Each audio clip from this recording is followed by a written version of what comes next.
Hi, everybody. If you can hear this, let me know.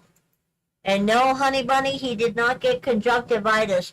The dude got a piece of metal something or other from grinding in his eye like last Thursday, and it got rusted. Okay? They had to dig rust out of the dude's eye. That's how ridiculous this crap is. It was a fine steel shaving from grinding. Can you hear this, by the way, Honey Bunny? Because I'm showing is live over here, but the quality is crappy. Hi, Jeff. How are you? I can almost read that. I'm sorry, dude. I can't make it any bigger. I'm trying. I know. I don't know what happens if I put these on. That doesn't really help. We hear, we see. Hi, David.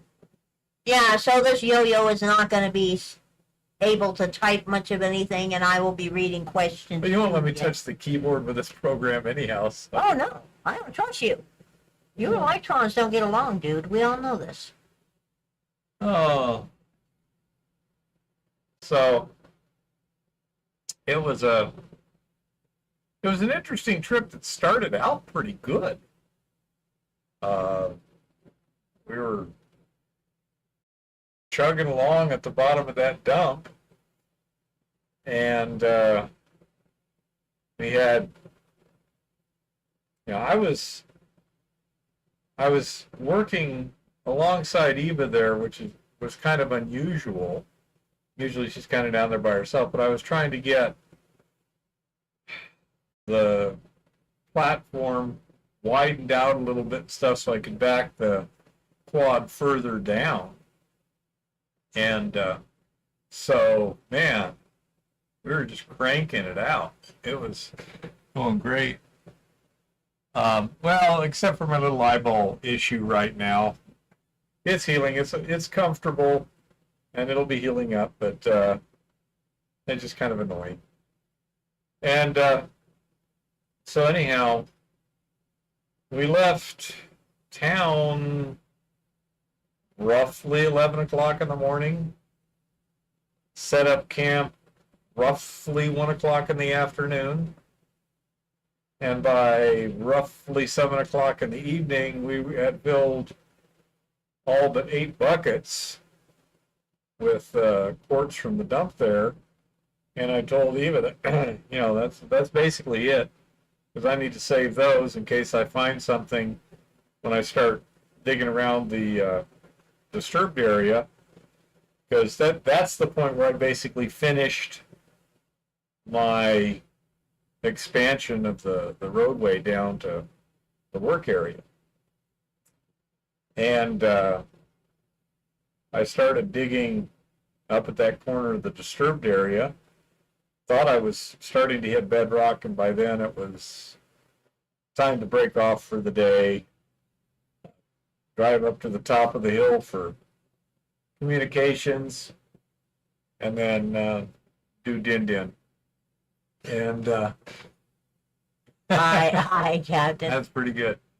So anyhow, we I knew I had an irritation in my eye. I know exactly when it got in my eye Thursday evening. I wasn't doing anything at the time. I was in front of the computer. I probably rubbed my eye something like this or whatever. And it fell off your eyelash and went right into the middle. Something like that. And it's like, ow, son of a gun. That was crud got in there. I washed the eye out, and it was still uncomfortable, but not horribly so. And I figured if something sharp got in there, scratch the eye a little bit, and like that. Well, now, Saturday morning when we got up, we were stoked Friday night, because it's like, man, we are so far ahead of the game. We can spend all day tomorrow basically doing exploration and stuff.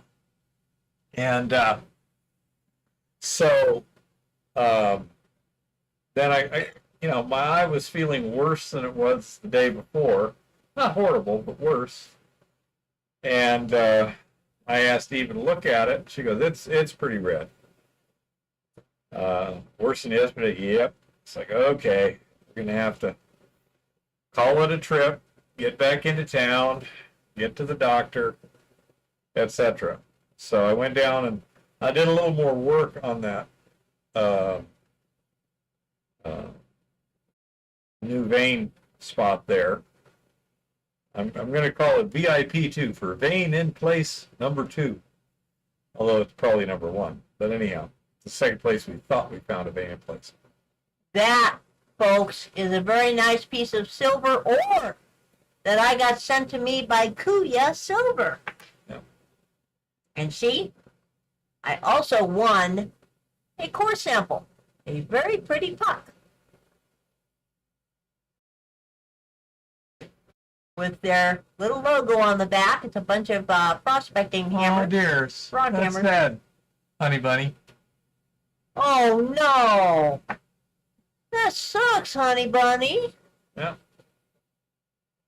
Anyhow, and please, people, understand, when I do this, it's so I get close enough to read things.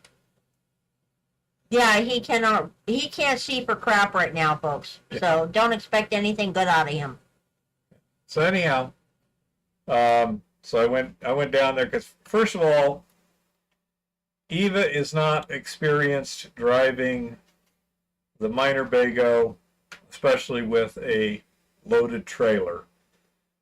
And so, if at all possible, we wanted me to drive it back to town. Then we could switch to the van and she could drive just fine, probably better than me. And the day before, my eye had gotten better between the time I woke up and, an hour or two later. So, had a little time. I thought, okay, look, I really want to see what I can find over there. I was just starting to hit bedrock at the toe of the slope, and so I went over there, and yeah, it seems pretty definitive that we've got a decomposing vein in place there. So got some samples, then had to pack everything up and head back to town. I was able to drive all the way back to town safely. Eva was, keeping an eye on things like, deer running across the road, stuff like this. But we made it back to town safely, parked the bago, and then she took me to urgent care. The guy at urgent care said, I think I see a little piece of steel in your cornea there, and while I can probably get it out, it would be better if we had a specialist with some better optics and stuff to do this. So he called Montana Eye Care, and they had I'm not sure it's an optometrist, ophthalmologist, or whatever, but anyhow, a doctor something or other eyeballs person. Very nice guy. What's his name? Do you recall? I don't remember his name. He's very nice. Yeah. I was very pleased with the, maybe it's on here on the... Dean, have you tried any beef broth or chicken broth? And so anyhow, he seemed to know what he was doing, did a good job. Eva was kind of freaking out because she doesn't like things happening with eyeballs. But he took a little... Hi, Kodak. Some kind of scoopy thingy or whatever, a little thing, and William Haskett is the only name. Haskett, that's his. Yeah. That's Dr. Haskett. Okay. And yeah, actually, Kodak, that's what we're pretty sure is going on with these skeletonized dudes. Is we're pretty sure that when the predatory trees decide to start munching on the rock, it liberates the gold, and the gold goes someplace else. hopefully Rock Butcher will show up later. We have pictures on the computer that we'll be able to show. But anyhow, then he had to take essentially an ophthalmological Dremel tool to remove the rust stain from around the penetration point on my cornea. Yeah, So, he had an eye full of rust. Would you believe not that? an eyeful, just a little spot. But anyhow, so essentially I've got a little divot in the middle of my cornea right now, which is not advantageous for maximum resolution. I would try some beef broth or some chicken broth. Lots of broth instead of water, Dean.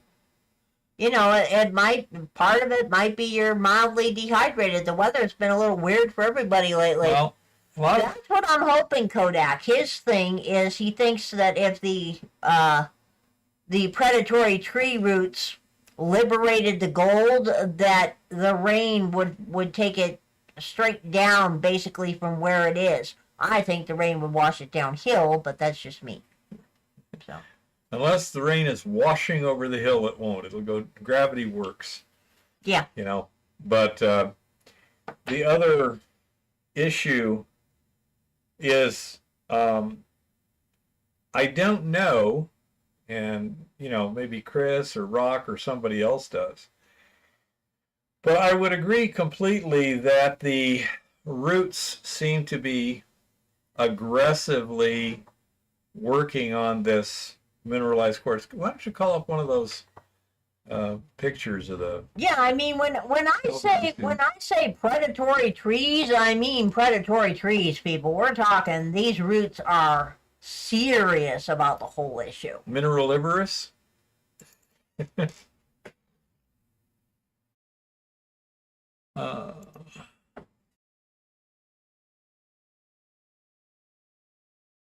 Okay. Hold on a second. Y'all should be able to see that now. Can you see this picture on the screen here? This is one of our one of the skeletonized. This is one of our skeletonized dudes here. Now that looks a little weird, but this is the way they all look. Yeah. That is all quartz, and it's as light as pumice. It's amazing what happens to these little dudes when the trees are done eating them. It's just bizarre. So to me, it looks like there was... Hi, AAA. There was minerals there that were desirable to the tree roots, and so they went in there and they were munching away gleefully. The question is, are they doing anything to liberate the minerals, or are they relying on natural weathering to liberate the minerals? I do not know. It would seem to me an advantageous adaptation if the roots themselves had some kind of chemistry, call it like digestive fluids or whatever, where they could attack stuff. I do not know. But looking at that rock, it looks to me substantial, like it was pretty heavily mineralized. Might be wrong. That may just have been where there was some calcite. I'll get you another picture. But that is lower grade than the more massive quartz that doesn't have all those vugs in there. See, this is a piece of our intermediate massive quartz. You can see you've got a whole lot less of the... Well, you don't see any of that kind of spiderweb mineralization. Yeah. You've got what apparently got voids that are just filling up with quartz. You know? Yeah, and you got a whole lot of crystals going on in this one. You got the crystal clusters over here. You got the toothy dudes. And there's a lot more... That has substantially more gold in it than the other stuff, which seems more mineralized. Now, we were out there... Hi, Francis Ray. Actually, that is all pure quartz, what you were looking at first on the screen there. And Kodak, what we've got going on with the plants is I already know we've got several varieties of moss that will only grow on this quartz in the dump. And what seems to be sending out these thick mats of capillary roots are just ordinary pine trees. This is the pine trees in my dump. You see actual whole large tree roots that went straight through the dump, and they're going along just doing the big heavy root thing until they run in to one of these guys, and then they'll send out an entire net of capillary roots and just collect and start digesting these rocks. It is quite bizarre and interesting. Well, she's assuming something, but that does appear to be exactly what's happening. It is abundantly clear that and that's a more massive quartz there. It's abundantly clear that the roots form these dense mats of very small roots in those mineralized or used to be mineralized pockets or whatever the heck is there. They really like that stuff. Whether or not they're digesting or just absorbing, I don't know. This here is one of what we call the massive quartz. They're usually very clean. They have far larger crystals and flakes almost rather than sugar consistency to them. They've got a lot of crystals, a lot of teeth growing in them, and they actually have the most gold of everything on this hill.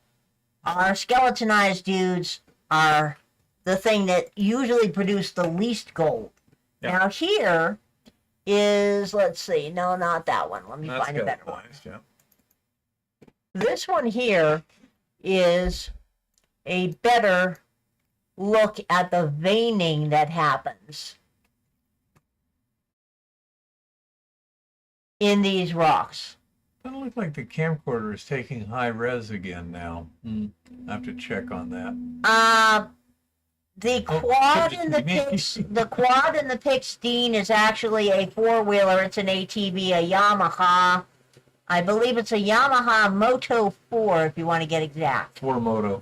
Or 4Moto or something along those lines. Been durable as hell. It's an oldie, and it just keeps rolling. The only issue we've had with it was one time the carburetor vent tube got plugged up with mud so that the carburetor wasn't sucking fuel out of the tank properly.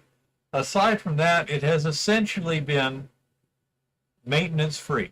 I am amazed that an old machine like that, I do not know how old it is, but I'm guessing over 20 years at least. Hi, Mr. Rodak, and hi, Jean-Francois. It has just gone along. It always starts up, and it just... Jerry says causality and Occam's razor are your friends. Yeah, they are. Yeah. Well, anyway, I'll get him back on the screen so y'all can stare at his face. Horrible. But that's basically the kind of rock we are looking at. Yeah. So, a tentative hypothesis at this point is the skeletonized quartz, the skeletonized vein rock, had some other mineral associated with it. I don't know if it was just calcite or whether it was something else or something else and calcite. I don't know. I say hopefully Rock Butcher will show up. But whatever was in those pockets, the tree roots really like. Now,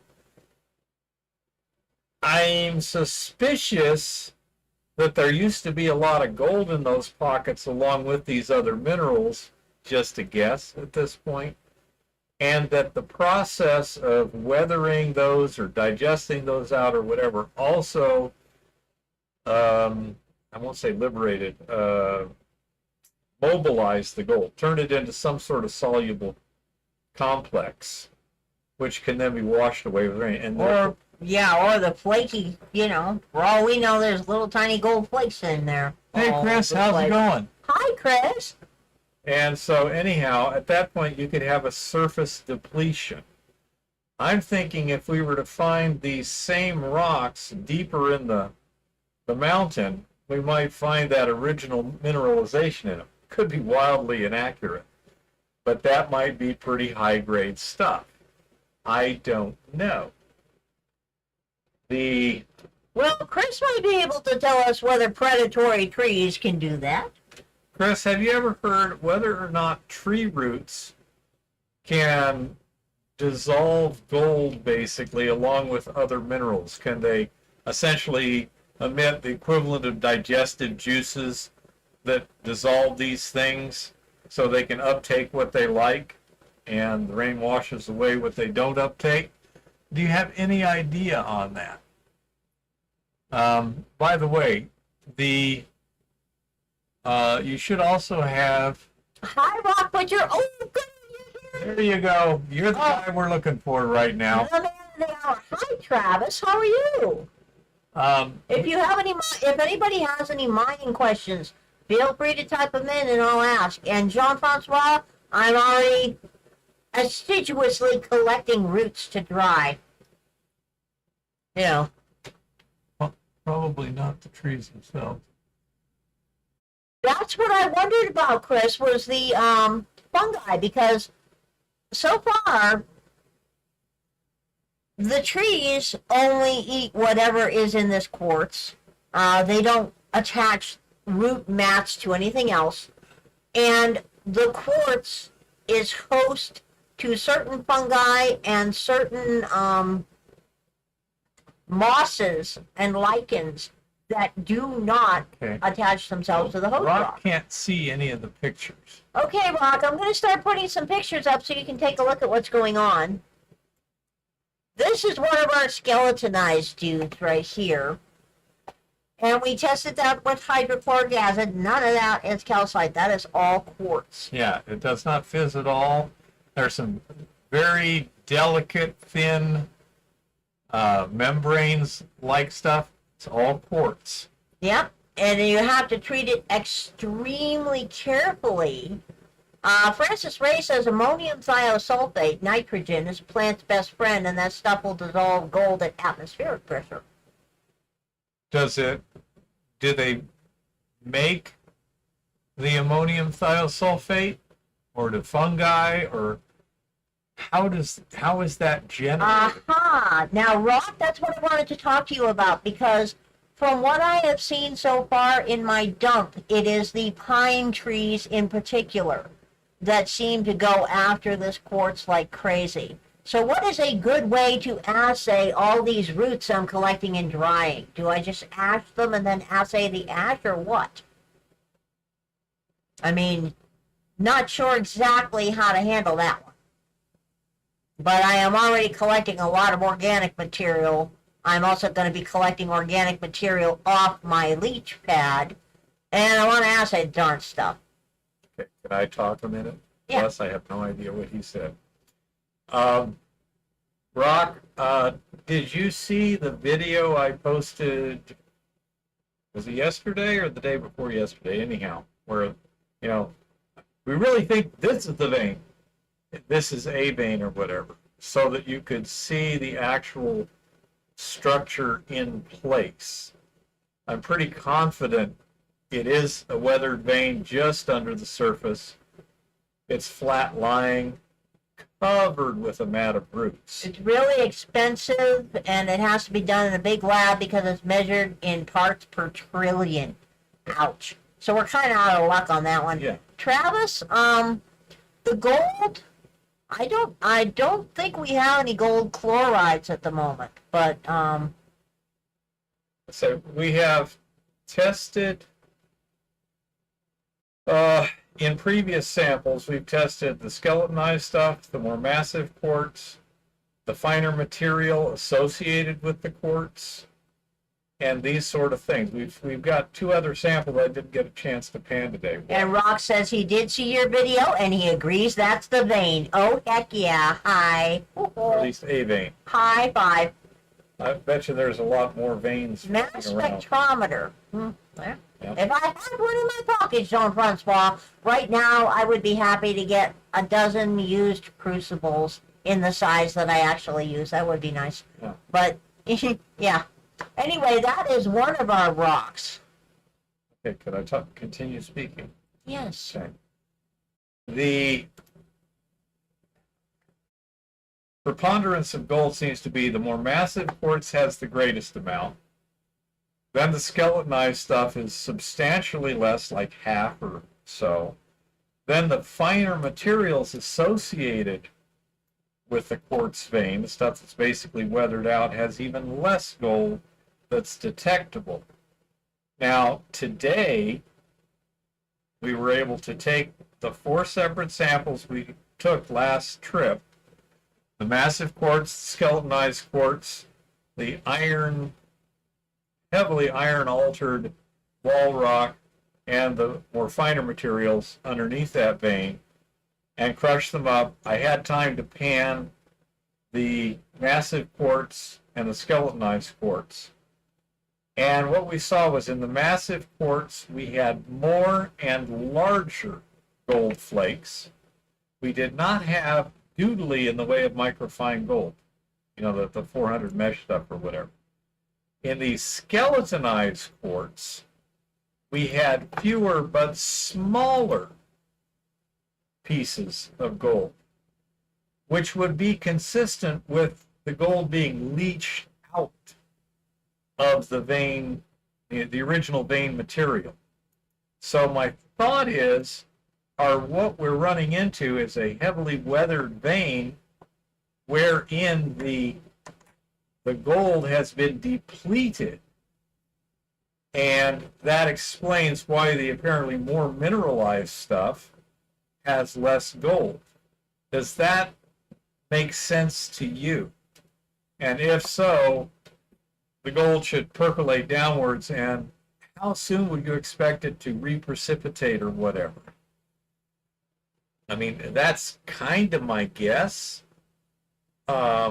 It's very speculative. SDMS maybe, super duper mass spectrometer is what they're discussing at the moment. Yeah. Keyword for smaller. Yeah, molecular gold that's been leached out at the surface. That's a good thought, Travis, because what we're dealing with here, for whatever reason, the quartz that looks the least like it would be gold bearing is the quartz that is carrying our gold, and it's actually the most gold. It's actually more an electron complex here. It's about 60-40 silver gold that we have in here. So it's very silvery stuff, very fractal. Looks like fairy dust under the microscope. So pretty.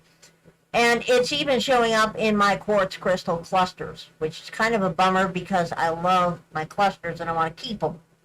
But they apparently have gold in them. Oh, and for anybody who missed it, show them this. Show them my beautiful piece of silver ore that I got from Kuya Silver. Kuya is up there in Canada, and they sent me, because I won a contest, they sent me this cool assay puck, you know, this cool core sample, which is really neat. And they are up there in Canada.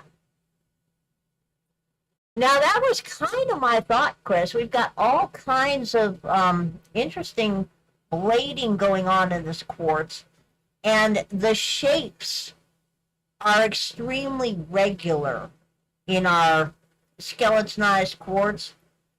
I've got things that are pretty much 90-degree corners. There is a picture that I put up today, too, on the computer there that has my finger pointing to some of the bladed stuff. Okay, let me get that picture and show everybody. I'm not sure where I need to focus on in the long run. And say the stuff that's been in this dozer dump, the more massive quartz seems to be best stuff. Okay, Rock Butcher just said something there. No, not that one. Let me get it off and I'll see. That might be it there, but I can't see that Oh, well. be quiet for a minute. I got to find the chat again. Great.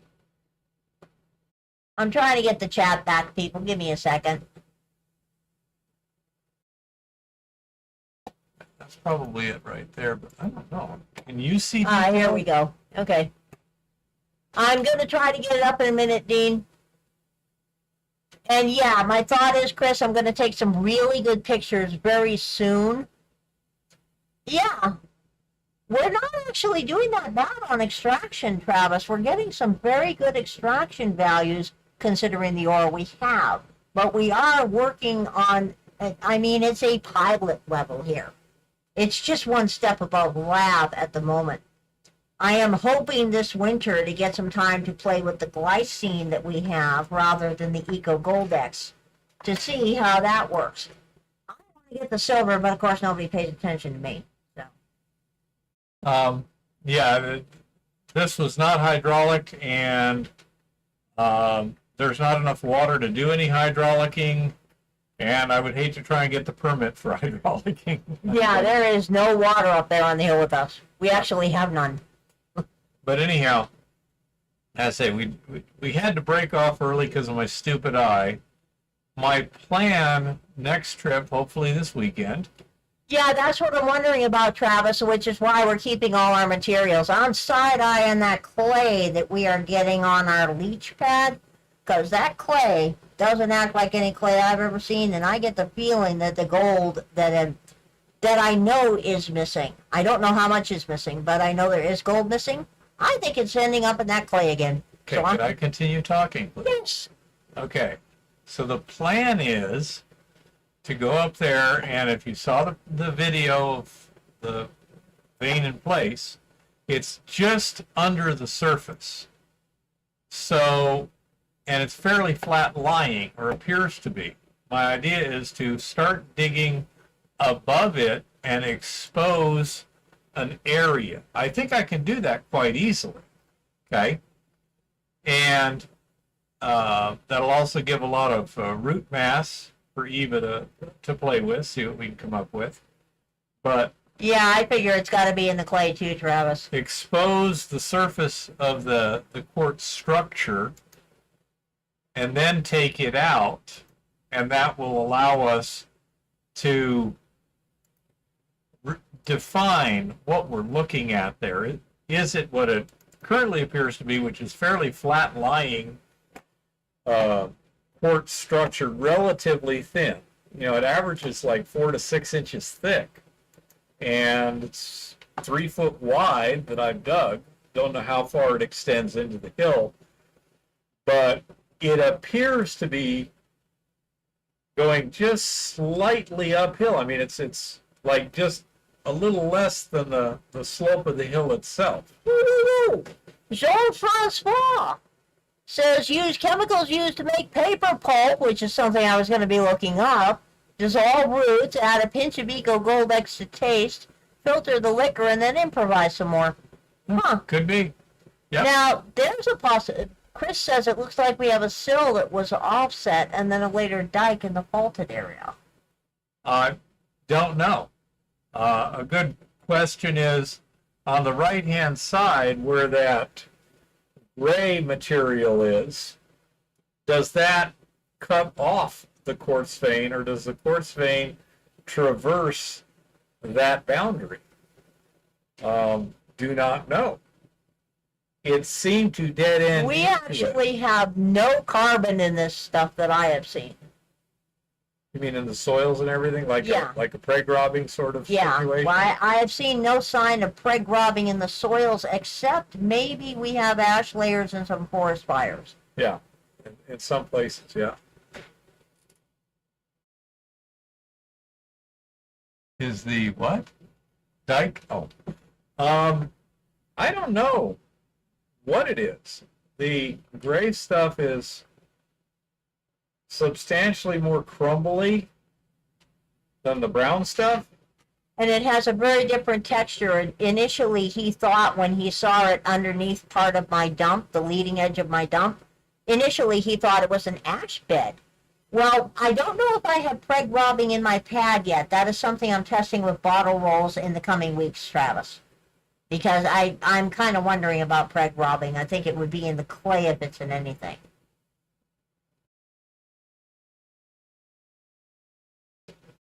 Yeah, that's exactly what I'm thinking of doing. I'm going to try and uncover it without moving it, because it looks like that's Travis is a person who knows things. unusually feasible in this particular situation. It looks like there's a very thin soil and root covering, and just kind of uncover it as much uphill and side hill, to the side as plausible, and get a good idea of what's actually going on. Again, it was extraordinarily frustrating to have to leave that because I had to get to a doctor. He's welcome to drop questions or observations on any video because he knows things. Yeah, I am not sure whether the water will do much good, Chris, because it's so decomposed. If we can get up to where there's a good solid material, that could work. I've generally just been brushing with my gloved hands, and say that's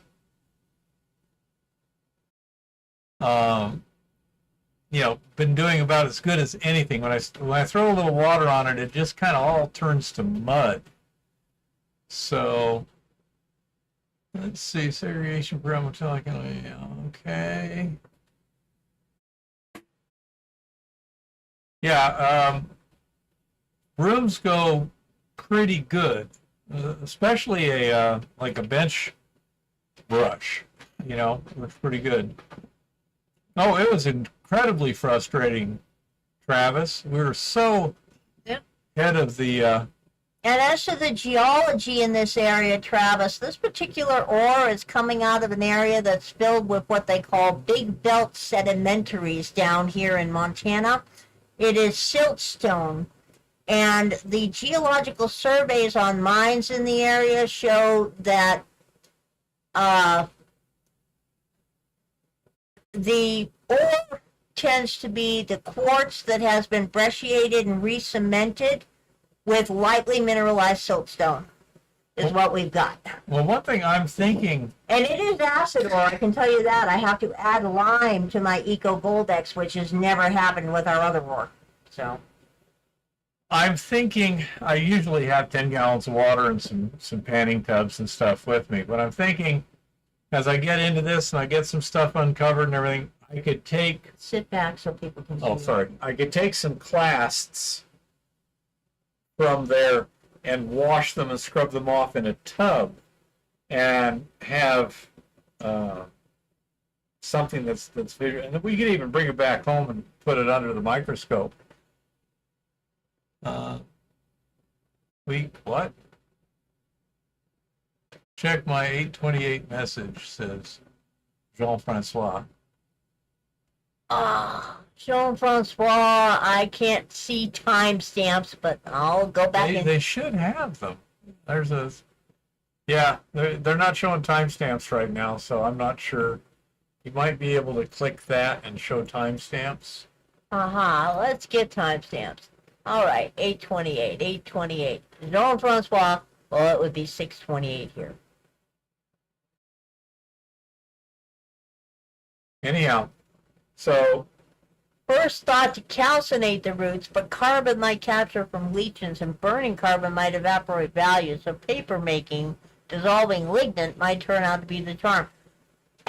If we could find a way to make gold impregnated paper, Jean-Francois, we'd be gazillionaire.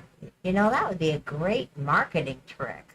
But anyhow, so as I say, that's the plan next trip, is to go up there and kind of uncover it. You're in the moccasins, Travis. And, you doing anything interesting up there? And see what the heck we can find. Then we're also going to go to a different area and try and find some mineralization over there where we know there's a mine 500 feet deep with a 40-foot wide broken rock and quartz structure in there, but unfortunately nobody ever bothered to tell you what the dip was. I know what the strike is because I have a map with the tunnel on it, and a 1,000-foot tunnel pretty much tells you what the strike is. Unfortunately, we just got some great information on that. We recently joined the Helena Mineral Society, and it was actually a dude we met there that turned us on to an old geological report that was written about our big belts and the metal-bearing ores here in the Helena area. So you might want to check in your local area and see if something's come up there. Well, part of the problem with the geological history and everything is that a lot of the records are currently in storage, inaccessible, because they're building a new museum.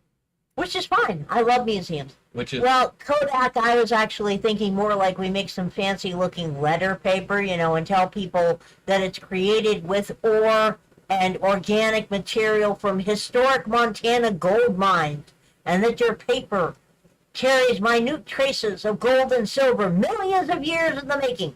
Well, you know what I mean. She's good with that kind of stuff. She's good with her words. Hmm. Well, yeah, I Yeah. don't mind doing that. So anyhow, and I say that's basically what we're looking at. I haven't panned the iron-looking material yet. It's most of the wall rock that we're seeing. Any iron staining seems to be pretty much contained to the fractures. But under this particular vein, a lot of the what appears to be wall rock is so iron altered that it seems to be almost solid.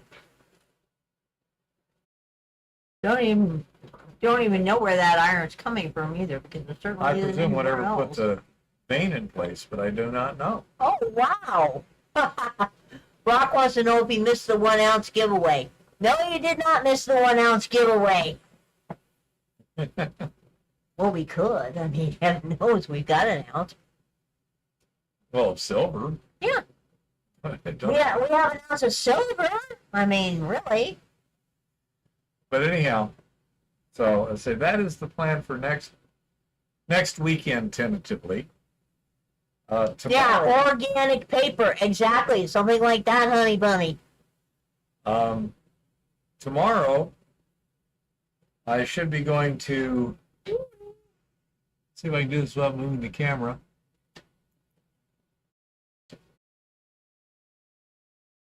This appears to be a problem with the welder. This is, of course, the master on-off switch, 40 amp. This contact here, the little tab that the screw goes in is loose. And we found out about that, or is it this one here? But anyhow, when we were, yeah, it's that one. Oh, okay. The Mesoproterozoic belt supergroup. Yeah. Yes. Um, Thank you. and I was over at Lauren's, and the fan has been fixed, but it didn't fix the problem. And so I went over to Lauren, started doing some welding. It failed. He got out the tester, VOM, and when he pushed it on this contact, Hi, laptop. We're talking about an ounce of silver. the welder came back on again, removed the probe, went off, and so the presumption is that this is broken inside, and a new switch should be here tomorrow. Well, actually, it's supposed to be here today, but they didn't call me. Travis says his area is copper porphyry caldera with a fault along the outside edge, a thermal system impregnating the altered carbonate sedimentary with absorbed gold from solution. Yellow carbonates that fizz. Cool. It can happen. So sometimes the carbonates are really good at precipitating the gold too. So Yeah, he needs to fix the switchy thingy on the buzz box again, Francis. yep. So anyhow, pick this up to the new one up tomorrow.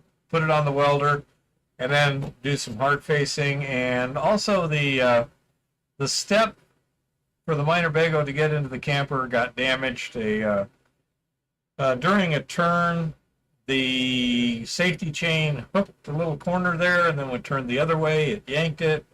And so it did some damage, and I need to get that fixified. Ooh, that reminds me too.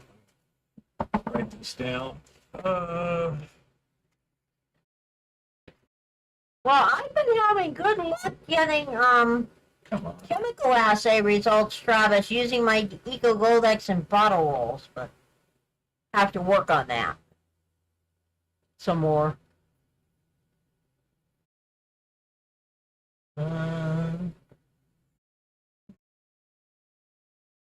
Anyhow, so I'm supposed to. Lauren is up on the mountain right now. I'm supposed to head over to his place Huh. to do some welding Rob tomorrow. says he's having a brain fart on the name of that yellow carbonate. It'll come to him. They've got lots of it on the property by the Tombstone caldera. Oh, yeah, you would down there. Tons of it. Gazillions of tons of it. Yellow carbonate. Yeah, the stuff that Travis has got. Well, Travis Rock may have some ideas on getting accurate results on that stuff. Do digestion first. You know? Well, I suppose we could give away it. Yeah, I'm giving away something. But anyhow, so I'm going to see how well I can weld with a messed up eye. That might get interesting. It might be pretty straightforward. Hard to tell. Well, definitely let us know and come celebrate when you get something cool going on, Travis. I'm Okay. just hoping we find more of that vein when we get up there. I agree with his idea of stripping off some of the topsoil to see if we can expose it under there. It does not look like where I'm getting into has been disturbed by that dozer. Yeah. That looks like original structure there, original soil. So I'm pretty hopeful that it'll work out well. Molecular gold is a pain to do anything with, Travis, Well, except leaching. except leaching. Yep. That's why we leached Montana beef. Yep. That's the only thing you can do with it. But that's Rock. Looking at the pictures, what is your estimation of the mechanism of deposition there, if you can? I can get some more pictures up for let me see if I can get a better picture up for Rock. Don't worry, Chris. The other eye is useless anyway, so I never look with it. That's another problem. I only have one eye that really works very well, and that's the one that's currently messed up. So, loads of fun. What time is it? 641. 6:41, huh? Okay. Almost time for me to take my eye drop there. But, Brian, what is his name? don't remember. I know what you're talking about. The glycine guy? Yeah. Yeah.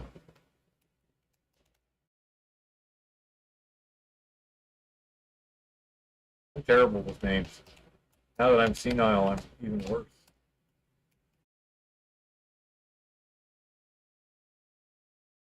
Hi, Mr. Virtue.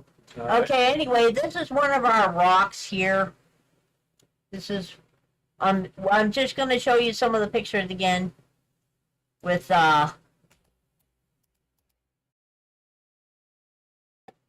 just so everybody can get a closer look at what we're talking about in terms of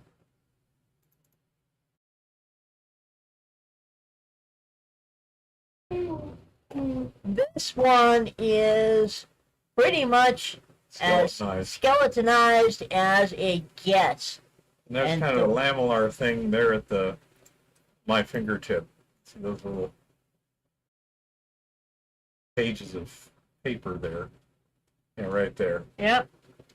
Chris says it looks like we've got, Rock says it looks like boiling texture quartz, upper part of an epithermal quartz vein. Chris says it looks like original deposition with calcite on siltstone.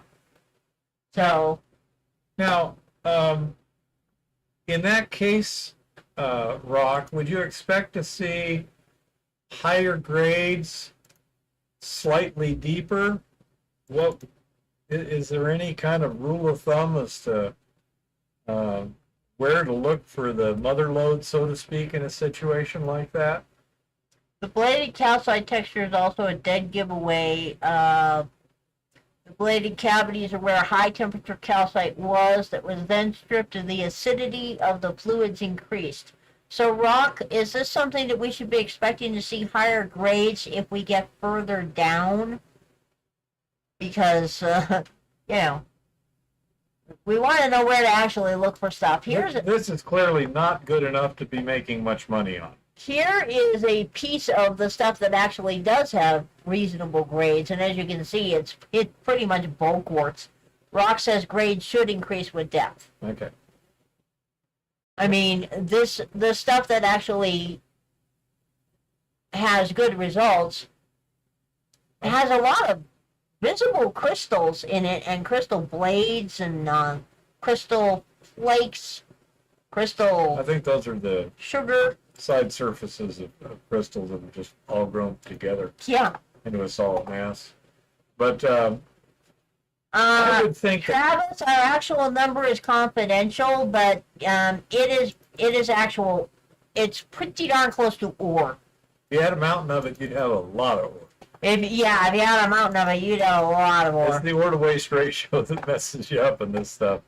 No, Um, not that one. Because it's fairly There's thin those blades. and kind of flat lying, I'm guessing this is more like tertiary fracturing and stuff too. I don't think this is even secondary faulting or fracturing. My guess would be kind of tertiary or replacement deposition. Would you agree with that, Rock?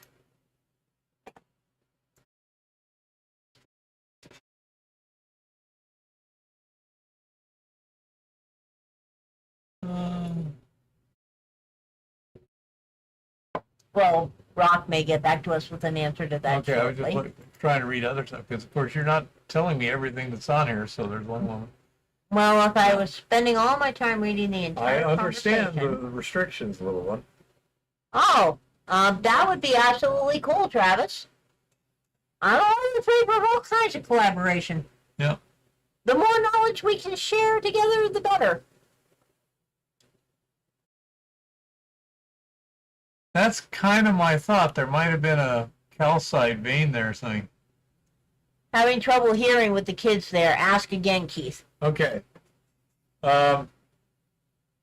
The flat-lying nature of the vein and the thinness of it would indicate to me that this was either a replacement vein or a tertiary fracturing sort of stuff, just small side fracturing. It's not even secondary fracturing, I wouldn't think. Would you agree with that kind of assumption? You know, I think that what we're looking at here is not one of the major veins or whatever. It's just kind of a little side branch, so to speak, would be my guess. I doubt that it in itself is going to get very big anywhere, but it might come from somewhere. Travis relatively says, help me help you, is what he's saying in terms of collaboration. Sure. Francis Ray said, Travis, you can always shoot us an email and we can talk easier than on the chat. Francis says, the quartz I am assaying is very clean. Wax, iron, and sulfide, so does ours. Very compact with white caramel spidering on one side. Yeah, that's about right. Yeah, okay. That's kind of what I'm thinking too. Rock, either that or a real low angle, little micro thrust faulting sort of stuff.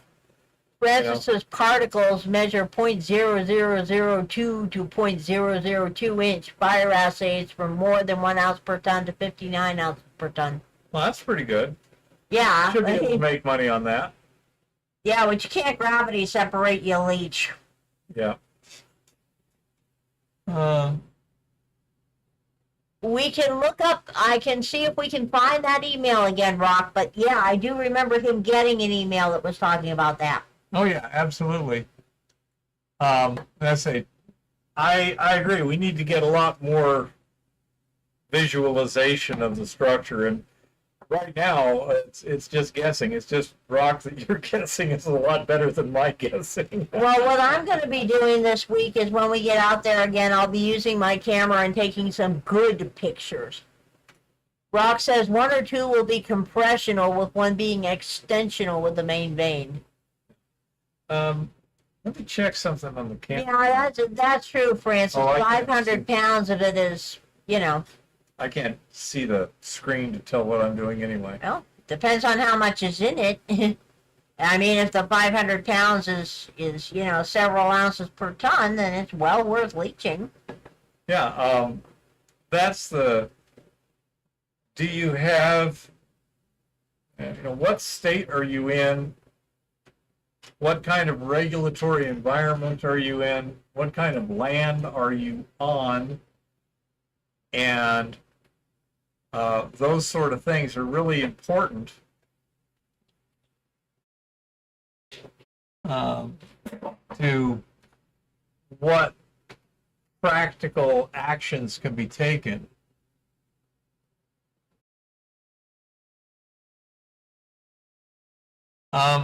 By the way, just for informational purposes, this particular spot is in the neighborhood of 2,000 feet away from another mine that was running 5 ounces to the See, ton. now this piece here, that little guy there shows the shape, the corners that you get in our ore. See how he's got 90-degree corners there? You might want to hold that up Yeah, to the there's camera. that's from kind of original. Here you've got your quartz crystals there, and I'm sure that used to be bladed calcite before the solutions got to it. Yeah. And those 90-degree corners all over the place. You know? That's a nice looking little guy. I like him. Yeah.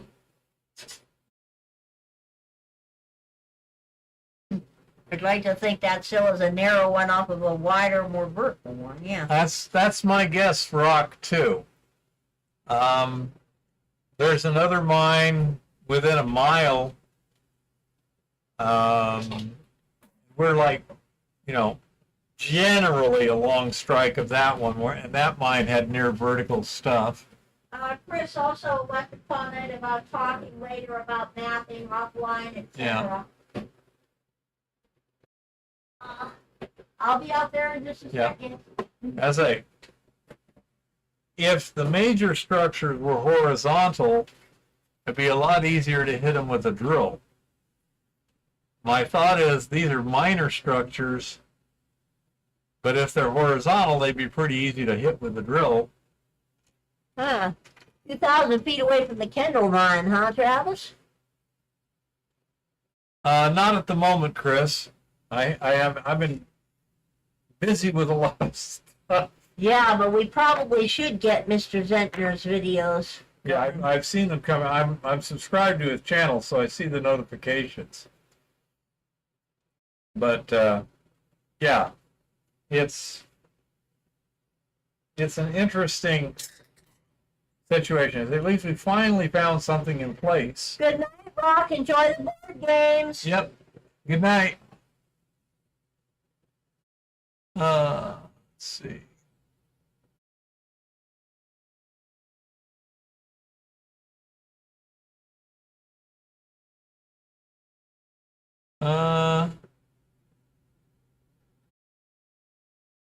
It looks like it's a, you know, either fracture filling or replacement vein in a horizontal crack that is minor in nature compared to the major stuff in the general area.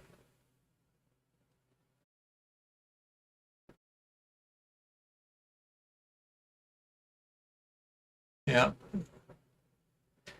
So this whole area it's really interesting. The problem is without information with sufficient detail to give you a damned idea of what they were actually doing. Well, they got some rock, and there was some gold. There was so many ounces somewhere. Okay, could you please tell me how it was in place? What kind of structures they were mining? You know, just the real basics. A single paragraph would be nice if it would simply give you a little bit of detail. You know, very basic stuff. Maybe these guys didn't want to give detail. Width, strike, dip, mineralogy. Well, Yeah, it takes one paragraph. You know? well, other than the fact that the only reason you got a geologic survey in those days was so you could get patented. Yeah, exactly. And I say, we shall see what we shall see. It's interesting that one that's currently Forest Service land Yeah. Used to be a patented claim. Yeah. That means we may be able to get some interesting information from the mineral survey sort of Well, thing. I think we actually need to go to Billings. Oh, we'll be doing some stuff this winter.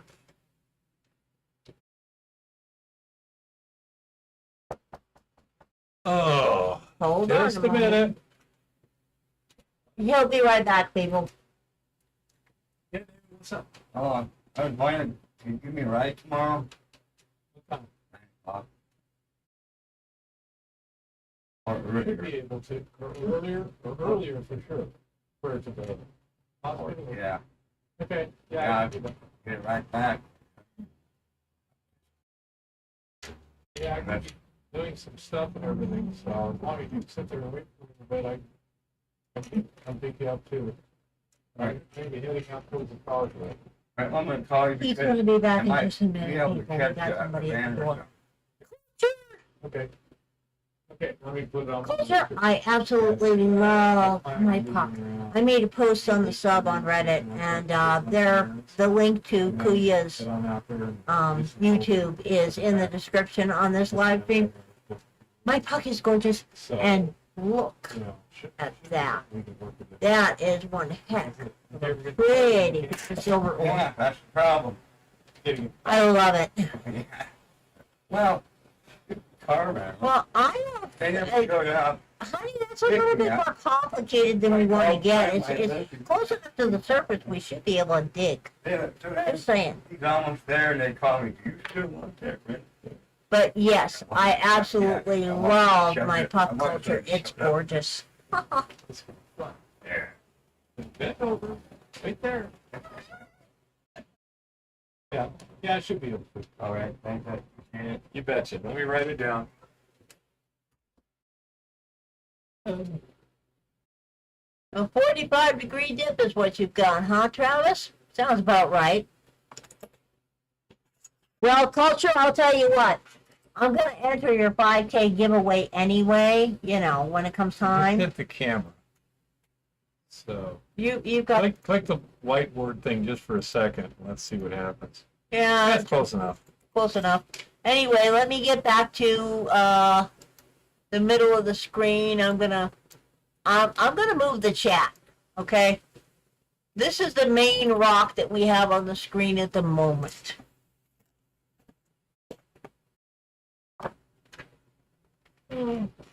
And yeah, culture, I'm going to be entering your giveaways. I am going to binge watch all your videos very shortly. Oh, But if I do win the puck, which would be funny as all get out, you can always give it to somebody else since I already have one.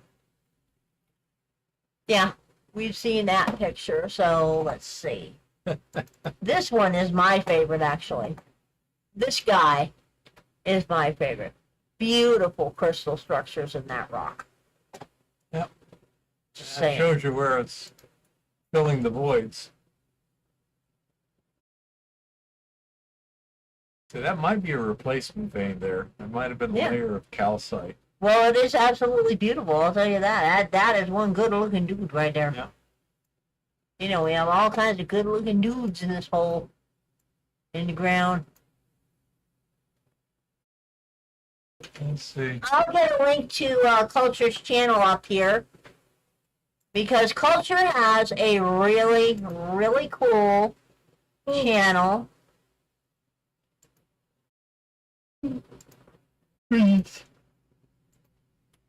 Oh. Where he covers numismatics and pretty Time silver. for my eye drop.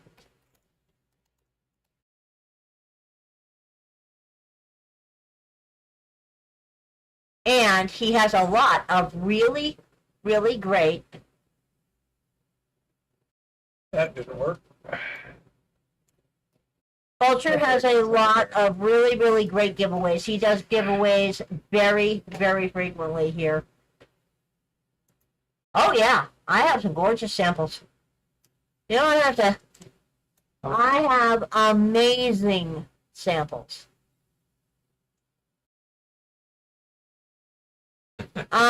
We Get you over there and show Travis a few of my other samples that you got hanging around. This is that great. That's the one with epithet. Yeah, that was one that don't seem to be on the screen over there, little one. I'll get you on the screen. Where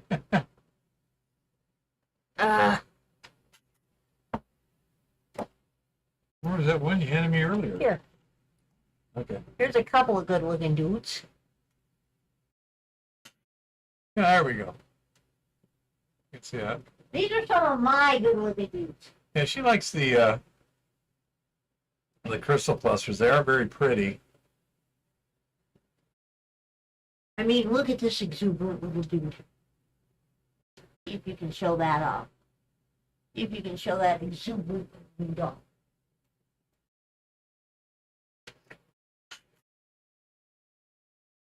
Yeah, Dean, Culture is always giving away really, really cool silver. And he does excellent videos about numismatics and the history of various silver coins. Travis, I find these in the dump at the project we're working at right now. And I'm allowed to keep them. Can you believe that? It's ridiculous. Yeah, when she's digging around, and basically she's digging through a dozer push dump, finding the big chunks of quartz, and smaller stuff goes in buckets, bigger one goes in a pile that I can break up, put in buckets. Here's the only milky guy I ever found. And in the process, she finds these crystal clusters and gets all excited. I swear, if I wasn't a jealous man, if I was a jealous man, there'd be issues, because the way she's talking to these rocks. Oh, take a look at that good looking dude. I mean, these are some good looking dudes. It's just wild at times. They are positively exuberant. Yeah. So, yeah, she gets pretty excited about these things.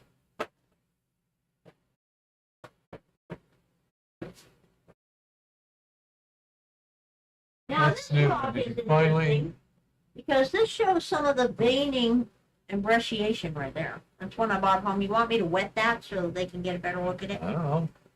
I'm going to wet this one. She has a Carson City now, yes. It's one of the more common ones. You can never have enough Carson Cities. Look at that one. Okay. I don't know if they'll see anything. You can see a lot better than I can, little one. You might want to try. Yeah, you're going to want to flip them over so that people see. There's all kinds of quartz veining that goes through these guys. Hi, it's shiny. Yep. Well, actually, this is, well, our dog holes are a little bigger than most of the dog holes in Arizona, that's for darn sure. Yeah, we're But yeah, I have it'd be been nice to excavating a dump. it'd be nice to find a good high grade little vein there to follow. Or better yet, a good high grade big vein to follow. I've been excavating a dump that weighs, what, about 200 tons? That dumps at least 200 tons. Yep, absolutely. That's what I bought. Let's see. Well, give me a calculator if you can find one. Thank you. It's way over there. And I can do a rough estimate there. Nope. I've not struck another Comstock road, dude. Don't I wish? Actually, what I want is silver. Nobody else appreciates silver. Quite bizarre, really.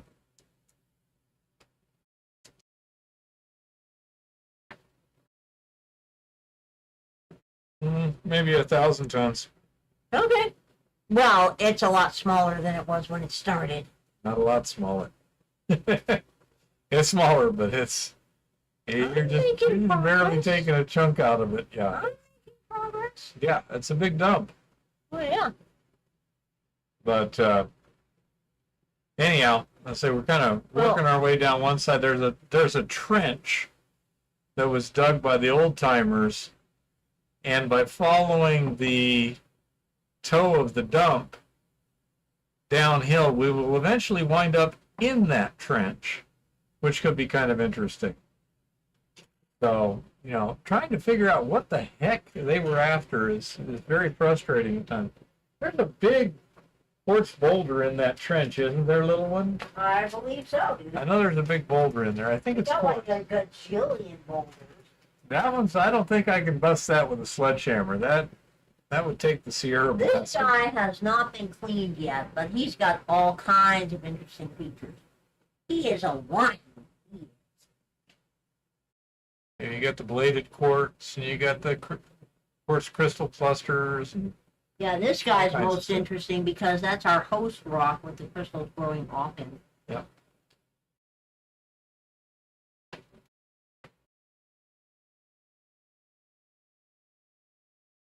You know, so anyhow, as I say, the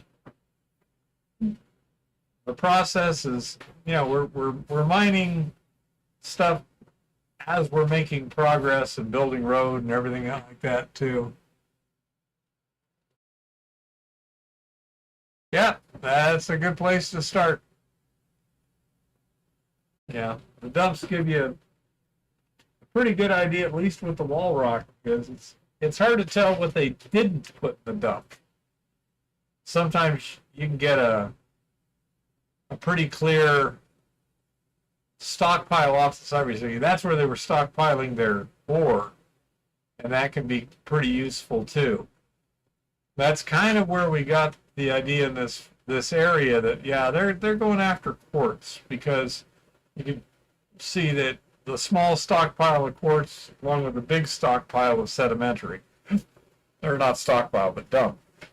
The same here, Francis. The first thing I look at whenever we land somewhere new, I look at the dumps and I look at the botany.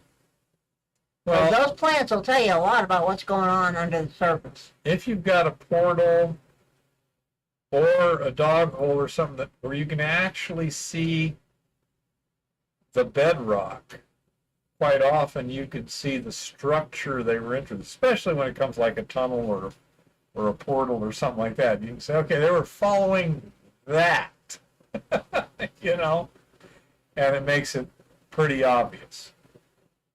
Other times, you know, a lot of times here, the old timers would just tunnel into a mountain and see what they tunneled across, and they're basically drilling it with a drill hole big enough to walk through. And so that's it. Let's see. Jean-Francois says he sent you a Dropbox link for a video I made. Something or other. Can't hardly read right now, darn it. Okay, Jean-Francois, if you sent it to the email, I'll get it later. This eye thing is really annoying. Second nice layer from the quartz seam carried good of value at a coyote hole, yeah.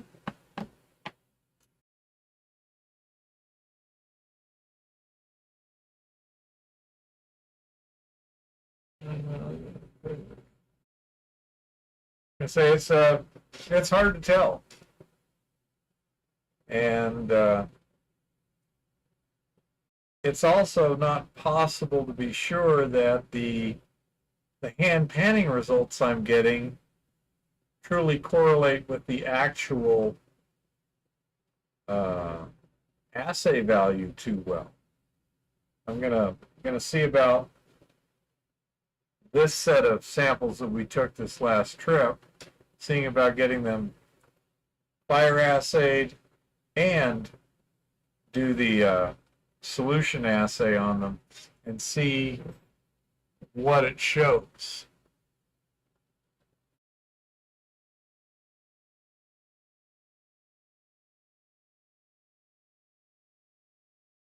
Yeah, and hey Shane, yeah, that was kind of the way they had to do it back then. A lot of this stuff around here started in the 1800s. You know, 1870s, stuff like that. They didn't have drills. They didn't have a lot of things. And so one of the things they would do is if they thought there was something there, just start tunneling through the hill. And then there's always the possibility that you had a good promoter that would come up with a good story that he might or might not believe about how if we tunnel through this mountain, there's a good chance we're going to hit this El Dorado vein or something. And, you know, for a season or two or more, whether they hit anything or not, well, he's getting paid to dig a hole through the rock, you know, once you get a good investor. So there's always that possibility. Let's see. It's funny, if I hold this just the right distance, I can actually read things. Wow, that's just not working too well.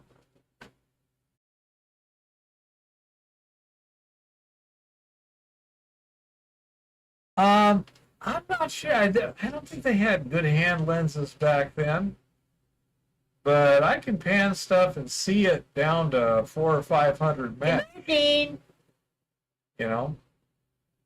So, well, you don't really get the super microfine stuff. You can get down to microfine gold.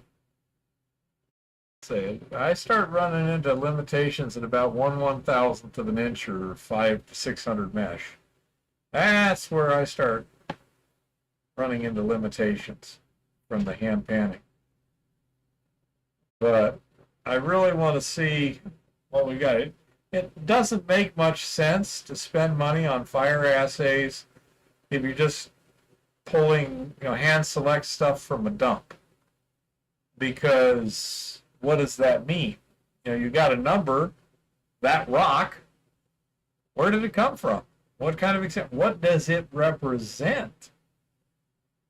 Is not really worth it.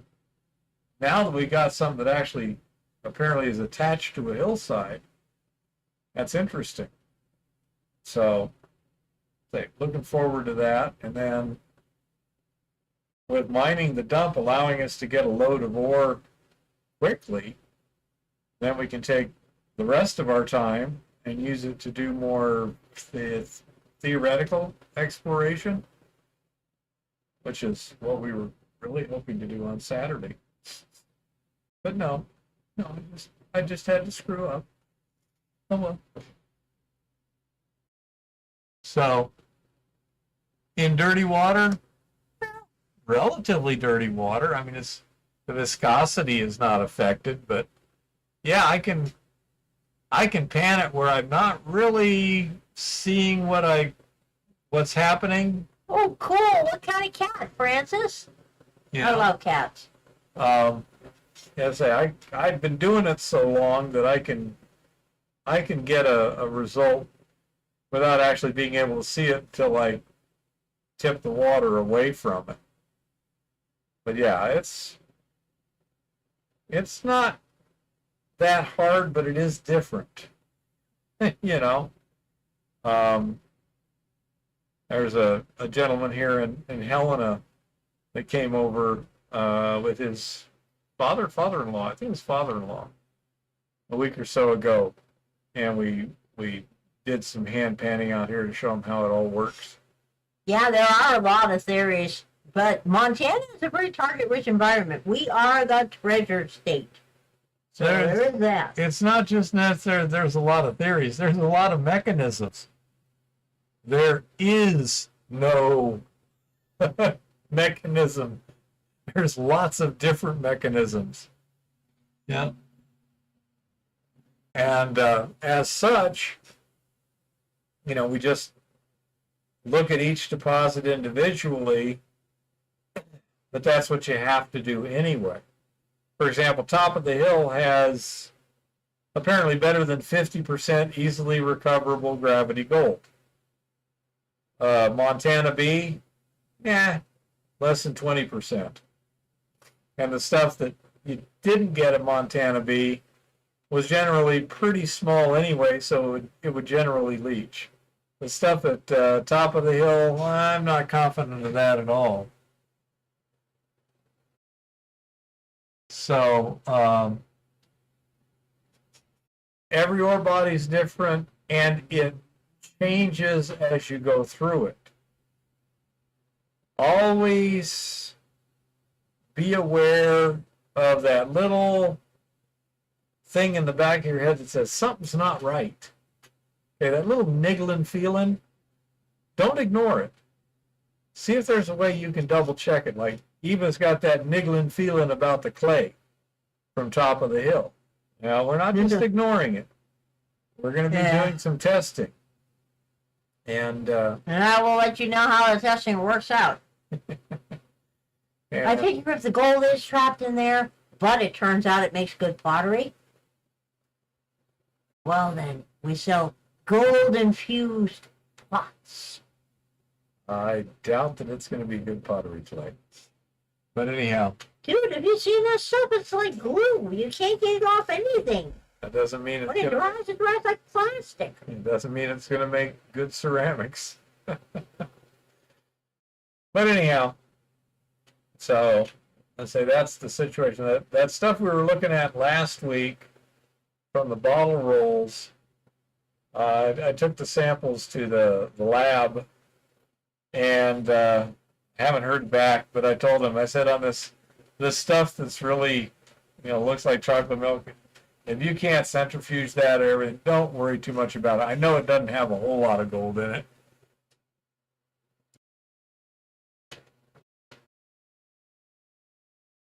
How did the clay settling test?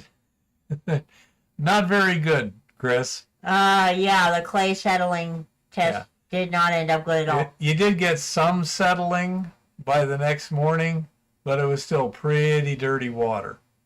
One thing that he's going to try at the lab, he's going to try a couple of things, and one of those is dilution, and he's also got some kind of chemical that's designed to flocculate clays and stuff too. So he's going to try a few things, in the name of science. If it doesn't just centrifuge well, he's going to play some games, but not put too much effort in it.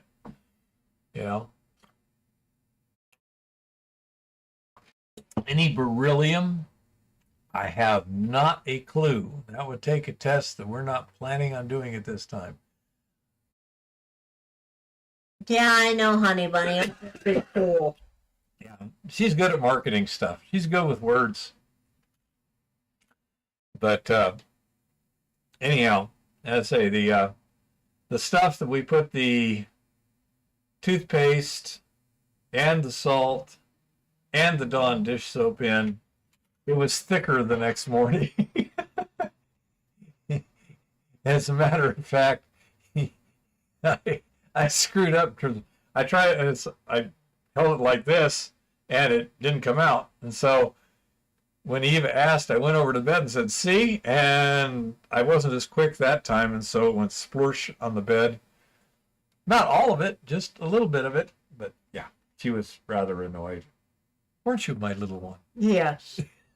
Extremely. Well, what woman wouldn't like her husband to come up first thing in the morning and dump some mud in her bed? But yeah, it hasn't, we didn't find anything that, and it's interesting, that's a 2-to-1, it's a 33% solids, and it's pretty thick. So we'll have to see what happens on that. Right now, we're just working on keep the clay out of the process.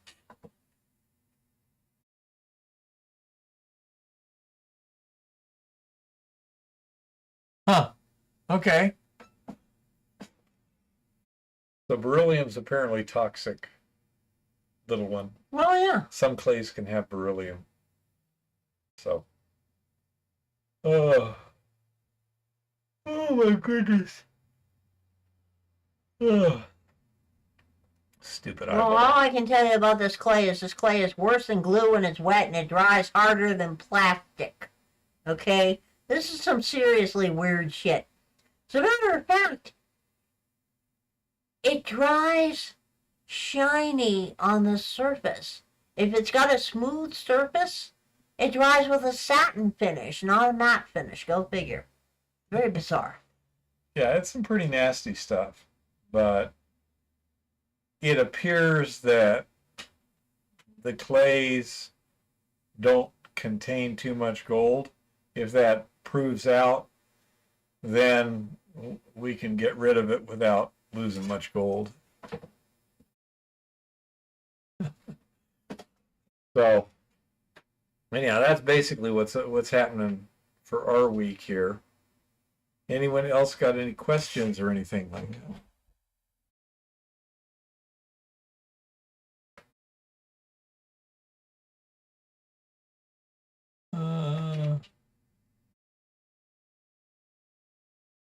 The jumbo jet brake shoes, huh?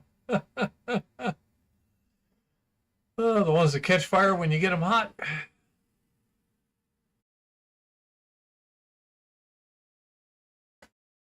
Oh.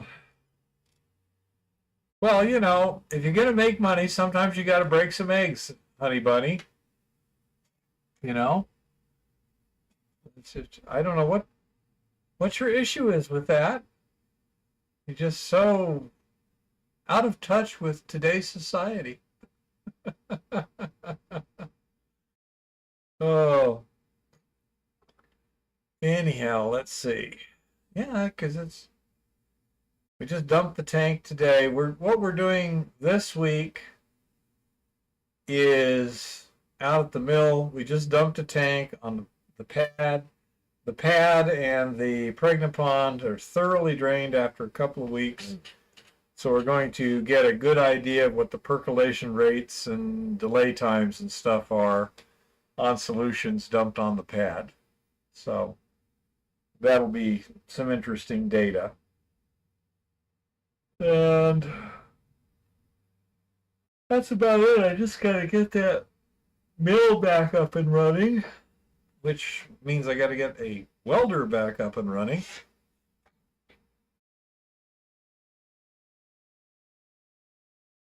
Well, I don't think any of us are going to survive in the long run, David. Life is a what do they call that? Terminal illness? Yeah, pretty much.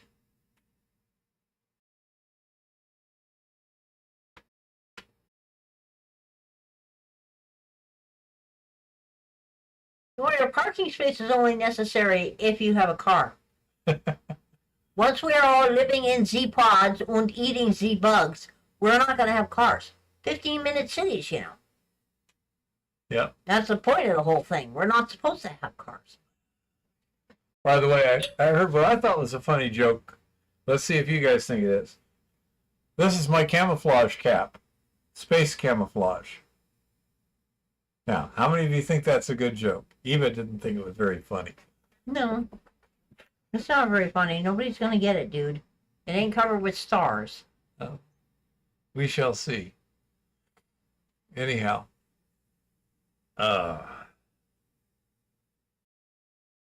That's about it. Yeah, people are pointing out that, you know, Trump was laying a wreath at Arlington. wreath at Arlington, which is something that's normally done by the sitting president. Yeah.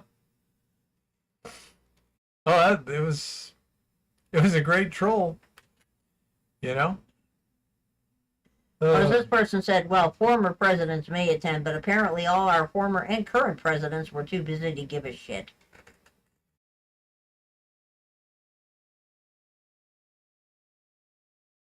No, it's just solid black. Yeah. Really. Outside the frame. Oh, Yeah, you need to sit all the way back if you're going to tell stupid jokes that make no sense. there we go. My space camouflage hat. As I said, it is a really, really stupid joke. That doesn't even come up to the level of a dad joke. It's that bad. Man, that's so harsh. Hi, Red Wing. Your recent video was quite good.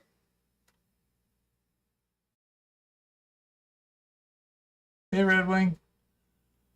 Oh.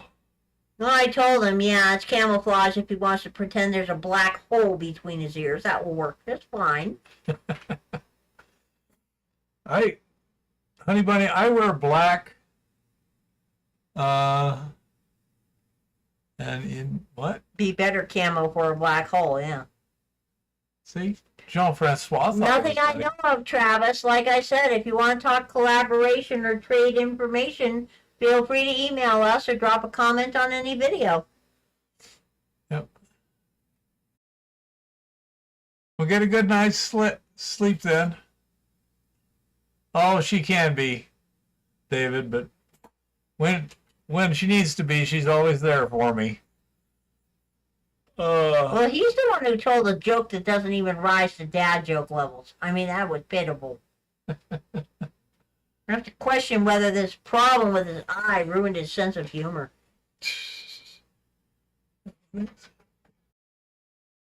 Jean-Francois, I do love Firefly, okay?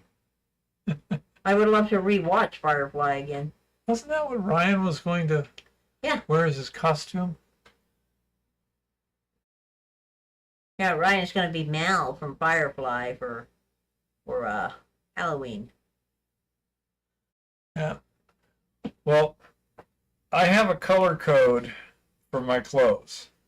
If it's black, it's not work clothes. Any other color can be work clothes, but black is not. That way, I can remember not to wear it when I get dirty.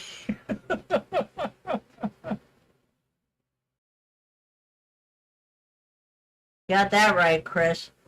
And yes, he does have a color-coded wardrobe because he kept messing up and working in his good clothes. Yep. I just got to do that.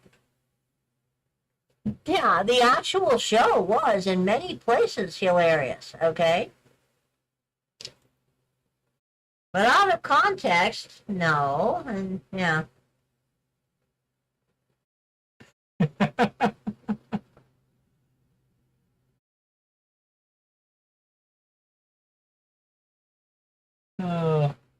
Well, this not having good vision kind of sucks. The big one.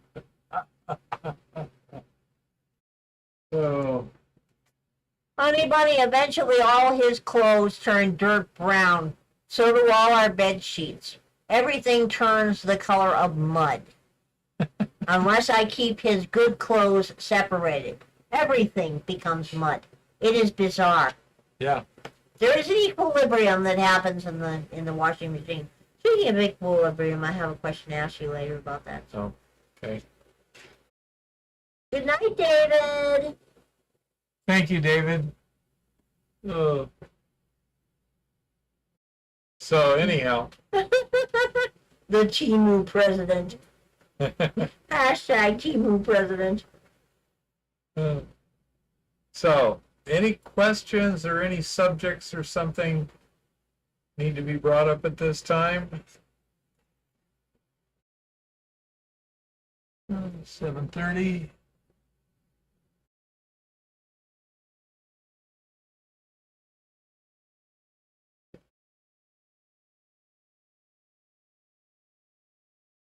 Yeah. You gotta diss the whole Firefly series.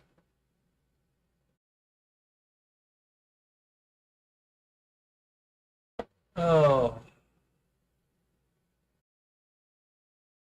By the way, Chris, are things still getting better slowly, or how's that working out?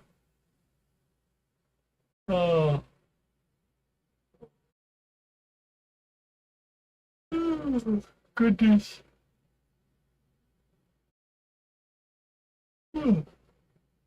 Oh, wow.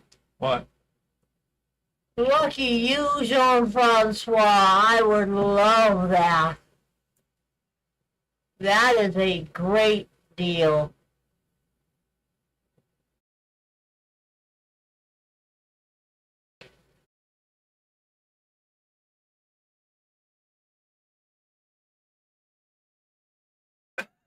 Thank you, Jean-Francois. Yeah, I can understand that. Chris, but I'm glad you're getting better.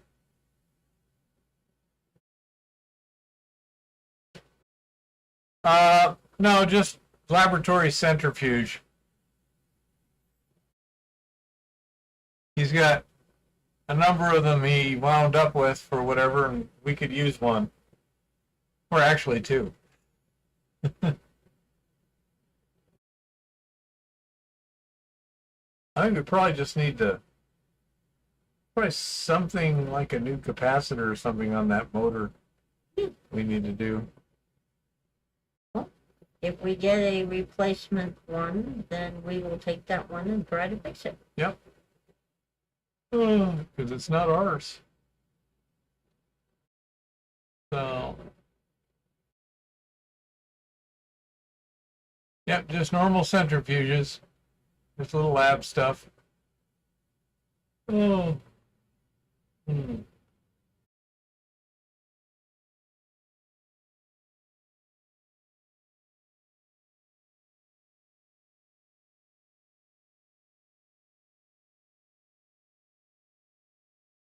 Is a clinical centrifuge a higher speed one than just a normal laboratory centrifuge, Jean-Francois?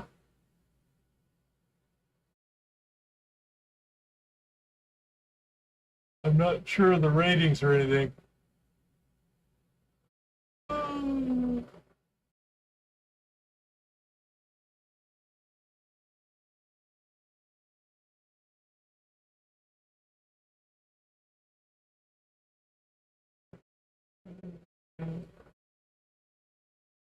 Okay.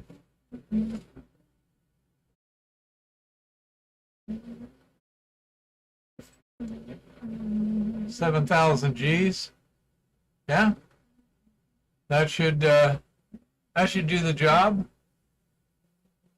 I presume you have to make sure you balance it pretty well with the load. What's the RPM to get 7,000 Gs, Jean-Francois? I would imagine that have to be several thousand RPM at least.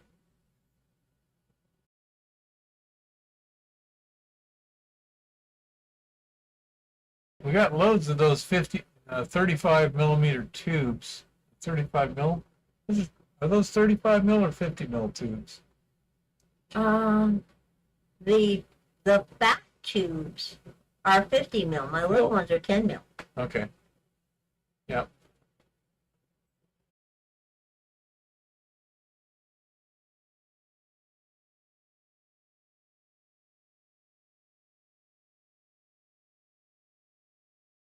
To know the RPM, yeah.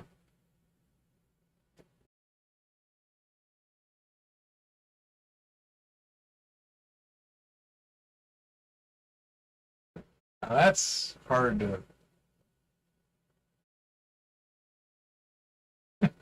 That's the formula there.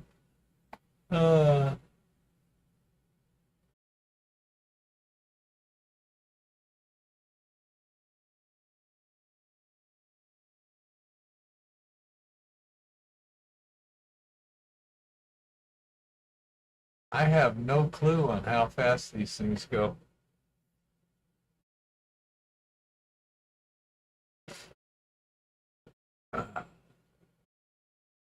Yep. Yeah, we haven't heard anything from Hintern in months either, so hopefully things are going well with him. Neither have I heard anything from Jeff LeBlanc. Yeah.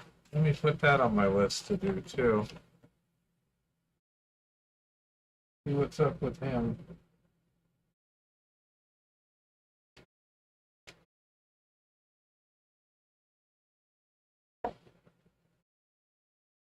Jeez. I guess under 10,000 RPM, huh? Yeah. Oh. Are we going to have a tinfoil hat tonight, little one? No. No? Okay. Yeah, I hope they're doing okay too, honey bunny. Yeah. I know Hintern's thing with that there were some business issues that he was having to attend to and such. Jeff just dropped comps, so I hope everything's going okay with him. Yeah, wasn't he having some problems with his father? His father was having problems, but His father was being ill, I mean. yeah, exactly. But I don't know. I mean,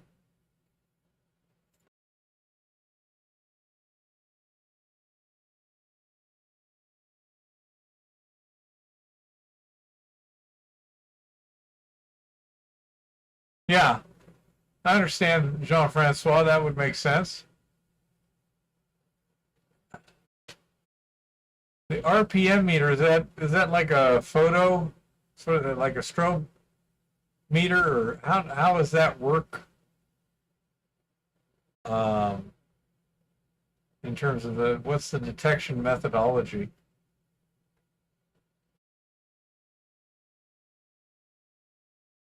Yeah, I hope all of them are doing okay. Yeah, so do I. It's one of those things that we're all getting to the age now where you never know what's going to happen. Oh, very annoying. Sometimes you even like get a chunk of steel in your eye or something.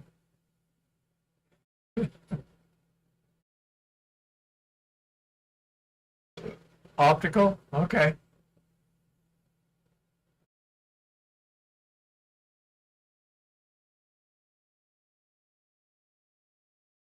Yeah. Well, anyone got any subjects we want to talk about here or whatever? Or should we call it a night? I think we're getting into the meandering part here. Lauren was building some portal gates and stuff last week. Not sure what Jim's doing. I think his project there is it's kind of complicated getting all the arrangements together, I think is what's happening, but I'm not sure. Not in the loop. But anyhow.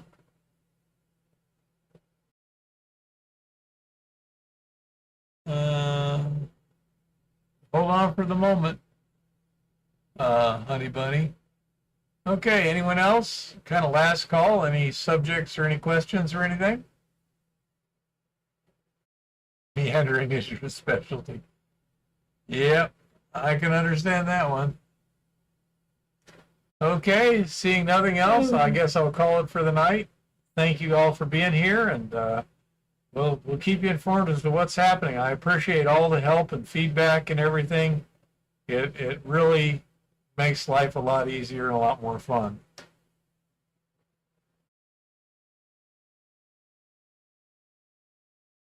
Sounded like he had a lot of pulling to figure out. That's what I heard. Yeah, it's Lauren had some stuff to move down and this and that, so we shall see. So happy prospecting and keep it safe out there.